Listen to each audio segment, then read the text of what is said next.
उमदिया में रस बाड़े भरल, कमे उमदिया में रस बाड़े भरल, दे दी दर्द जादू।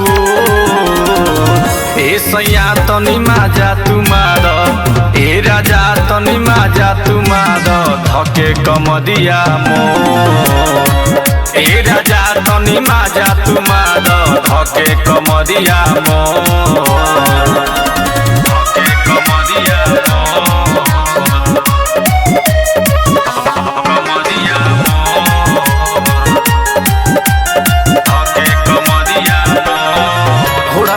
जाजी अपना चढ़ैती, दुनु फुलवना के हाथे दबैती, धीरे धीरे पावर बढ़ा के एक बार आसमान घुमैती। सुनी ना घोड़ा पदा जाजी अपना चढ़ैती, दुनु फुलवना के हाथे दबैती, धीरे धीरे पावर बढ़ा के एक बार आसमान घुमैती। हमरा के ऐसन दे दी न साजा, हमरा के ऐसन दे दी न साजा, कि बह जाओ अखिया से लो। ए सैया तनी माजा तुमार, ए राजा तनी माजा तुमार, धके कमदिया मोर। ए राजा तनी माजा तुमार, धके कमदिया मोर, धके कमदिया मोर।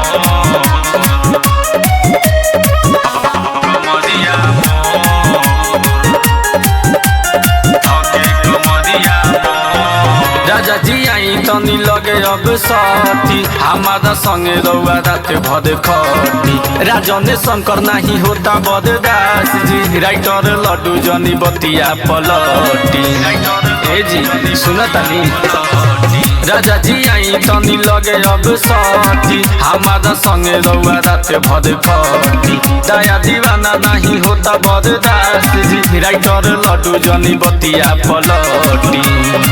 हमरा के पलंग पचीते सुता के, हमरा के पलंग पचीते सुता के, देहिया के दिना झकझो।